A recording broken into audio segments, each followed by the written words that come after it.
All right. What is up, everyone? Welcome in here. Oh, let's see here. Can we find it here so I can make sure that the feed is going okay? There we are. Okay, cool. Yeah, that's way up high. It's really looking down at me. All right, what is up, everyone? Welcome back to another live qualifying show here. And here we are. We're round 2 for the Supercross. If somebody can just give me a shout and let me know that they can actually hear me, would be great. Because I am trying out something new here microphone-wise. So hopefully this is working. Okay, JF, we good. Ethan Henderson, yes sir. All right, thank you guys. So for anybody who doesn't know, my name is Travis. I'm the host of the Moto Aftermath show, and we are doing these qualifying shows here, at least like I said, for the first 5-ish rounds here this year. I was hoping to continue through from last week, because last week's show went great. Thanks everybody who was tuning in. Thanks everybody who's here right now. All 11 of you already. Really appreciate it. But unfortunately, we are making the mistake again of being in Northern California here really, really early in the year. And this is just going to fire off with like my first point for this. So last year we were scheduled for Oakland. I believe it was round 2 or round 3. I can't remember exactly.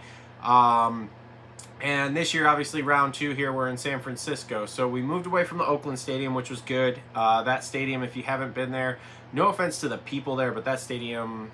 Actually, the stadium's not bad. It's just the area around it that's really questionable at best. But so we moved to San Francisco here, obviously, to the stadium the Giants play in. And once again, here we are. We're dealing with weather. And I know we kind of run into this with a lot of the open-air stadiums and everything like that. And, we're going to run into it for different points here. But could we, try to maybe rework the schedule? Like, how many years in a row are we going to go somewhere in Northern California super duper early in the year here, and then we're going to get either rained out, flooded, and just completely canceled like last year, or we're going to get like we have today where it's like a mud fest at round 2. Now, this does make things interesting for us here, okay? I fully believe now that we have lots of opportunities for lots of different guys to pull off a win tonight, including Aaron Plessinger, who was your fastest qualifier in that qualified session. I don't believe Jet's out of it. I don't believe Chase is out of it. I really don't believe anybody's out of it, because in the mud race like this, anything can happen. We've seen it time and time again. You can blow your bike up. You can fry your clutch. You can do all sorts of things that can make everything super duper interesting. Sneak freaks, you know anything on Deegan? We'll talk about that at the end here. But I'm just not sure that I'm interested to have this early in the year, a mud race.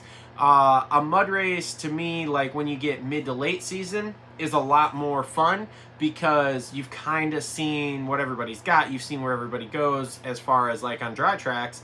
So it makes it interesting, mixes it up. Having it this early in the year, man, I was just ready for more racing. After last weekend, I thought last weekend was okay.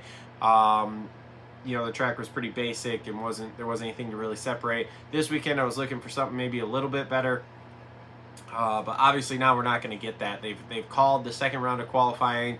They condensed the schedule down to 2 qualifying sessions. They've condensed even more now because we only had the 1. And it's not looking promising. Now my hope is that it just continues to rain, okay? Because right now where it kind of rains and then stops, kind of rains then stops, this is just super sketchy. It's dangerous for the guys. It's like not a lot of fun to watch. I would rather just have like a full-blown mudder, like just like New Jersey last year. Just let it downpour, let it be. I really am hoping that the weather doesn't decide to just keep raining and stopping, raining and stopping, raining and stopping. But make sure to comment down below with your thoughts on that.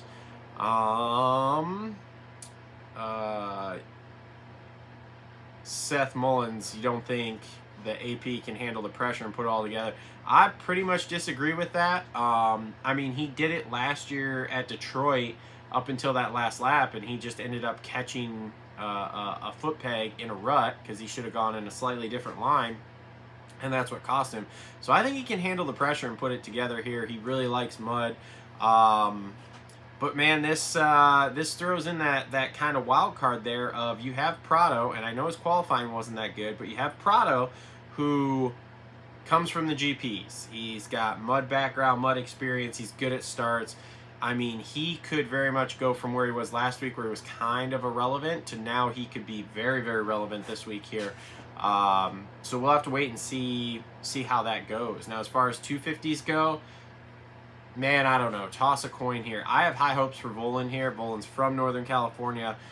He's got that really technical style and ability there. So I'm really, really pulling for Volan in the 250 class there to really like reel one off. But to be honest, that to me is just completely up in the air. I mean, RJ came out, set a fast time, and then RJ did RJ things and hit the deck like twice. Well, he hit the deck once and then jumped off the track there because I don't know what he was doing with that whole Levi and him thing going over the finish there. That was weird. I don't know. And I'm just sitting there watching going, RJ, please stop, dude. Like, just let it go. Don't, like, I don't know what you're doing, but just stop, man. And then, like I said, then he eats it, and he was okay, thank goodness. But that's the kind of RJ stuff that we see, and that makes me really, really nervous. So outside of that, like I said, with those 250 kids, I don't really know or have a lot of experience with any of them really racing mud. Justin would be the one to ask. Obviously, he's not here. We have a winter storm here in Michigan. So over the last like 12 hours, it has gotten freezing cold. We've had probably close to a foot of snow.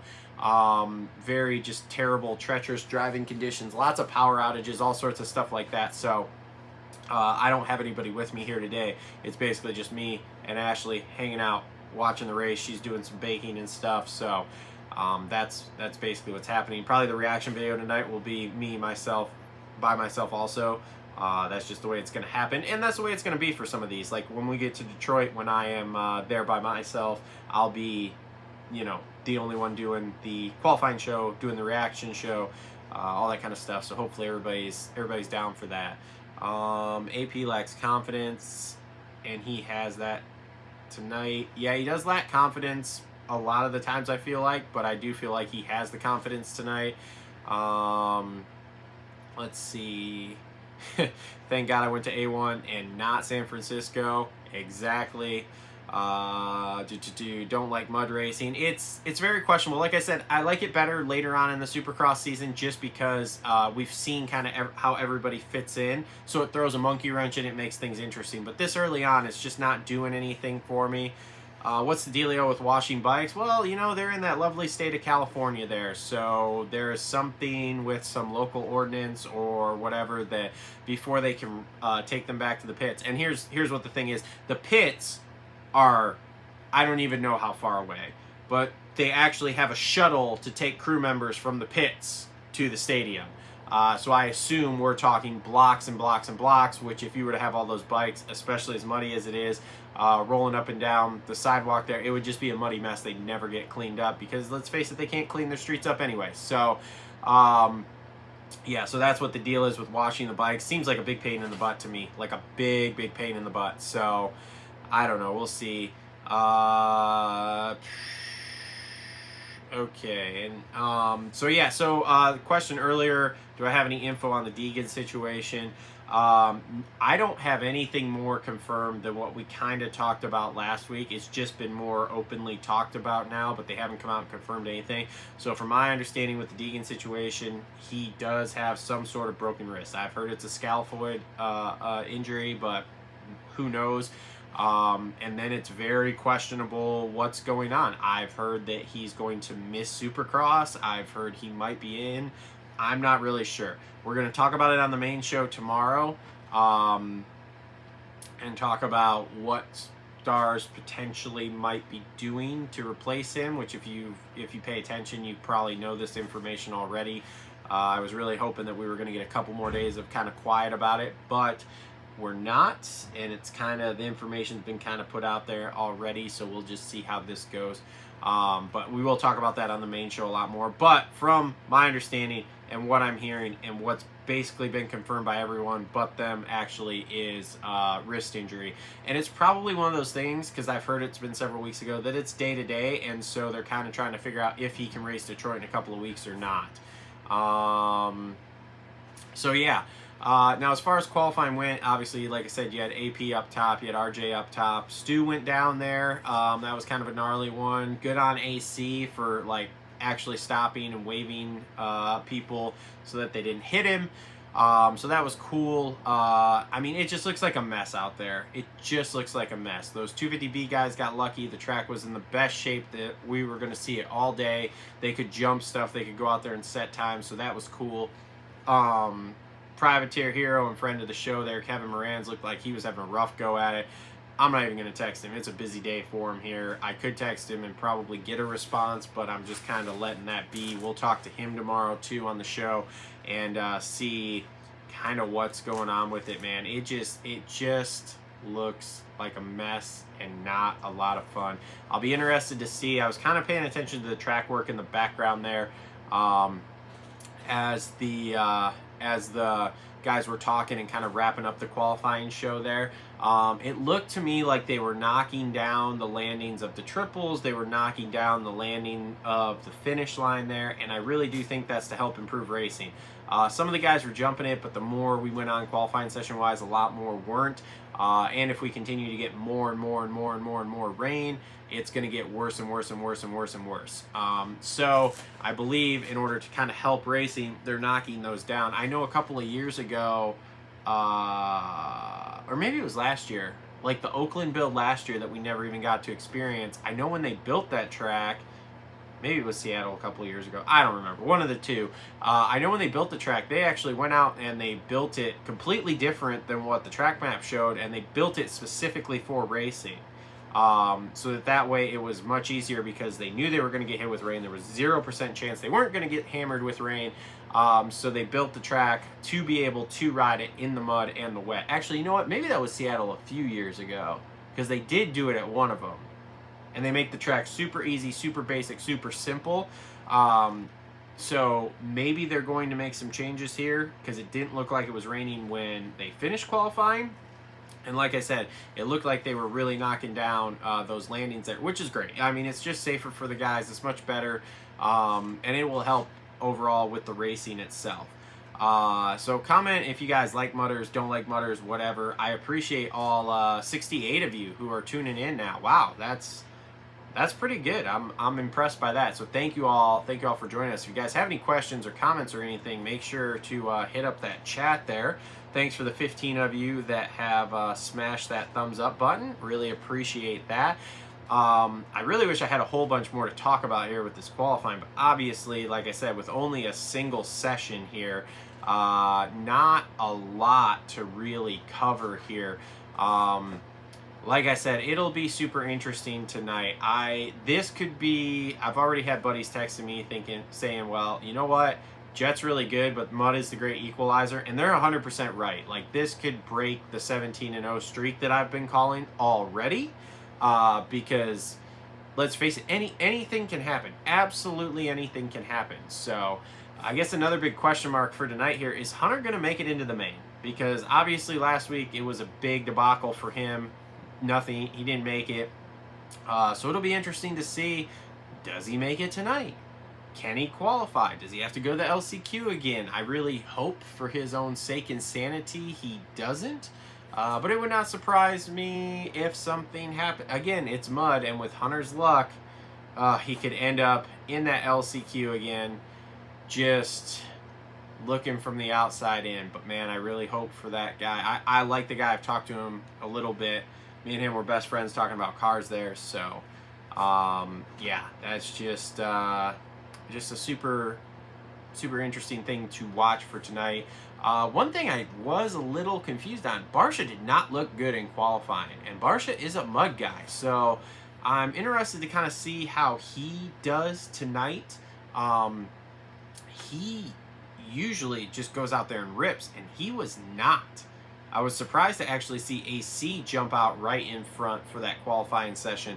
And Barcia I actually saw like rolling down the side of the track there. So I don't know what's going on with that. He said he was sick, some sort of viral thing. Who knows? We'll have to wait and see.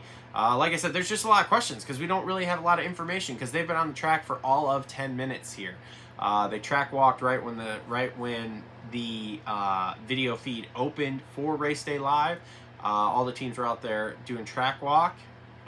They had done some work and got some of it dried up, but man, the radar just looks absolutely brutal for tonight. So yeah, we'll just, like I said, we'll just have to kind of wait and see. It's a lot of that now. I am pulling for my guy Kevin Moran's there, his best ever career finish. He got a 7th in New Jersey last year in the mud. So hopefully he can kind of put some things together here after some qualifying issues, whatever he had going on there, and really put together a good night for himself. Put it right in the main, and then do well here. So yeah, so that's gonna, I guess, basically wrap up the show. Like I said, if anybody has any questions here, I was gonna try to go a little longer, but without having anything to really watch here, to really see, I don't have a lot to talk about. Well, we're just going to have to kind of wait and see on weather and wait and see how things play out, and it's going to be an interesting night from that standpoint. So one last call for if anybody has any questions. Thank you to all 79 of you who are watching. That's absolutely incredible. Thank you guys for tuning in here. Oh, here we go. One I kind of missed earlier. Let's go Shimoda and the Browns. Shimoda's going to struggle tonight. Shimoda is an absolutely terrible, terrible mud rider. I watched him at Des Nations 2 years ago. He cannot ride the mud. This is going to be a disaster for him. I will absolutely guarantee you that. He didn't look good in qualifying. He was like 5th, 6th, something like that. This isn't going to go well. That's all there is to it. He started off last week. The season didn't start super great for him, and now having to do this mud thing, it's just not going to go well for him. For some reason, usually the Japanese are pretty good in mud because they do get a lot of rain over there in Japan also. That's not Shimoda's forte. He's not good at it. So yeah, so I think that'll do it here for the qualifying show. Thanks everybody for tuning in. Make sure to comment down below with who you think's going to take the victories tonight in both 250 and 450 class. I'm calling AP for that win in the 450 class. 250s, I'm going to go with Max Vohland here. I think Vohland's going to shock everybody and pick up his first win here, and really solidify him as a championship contender here for this 250 West class. So thanks everybody for tuning in, and we will see everybody in the reaction show after the race.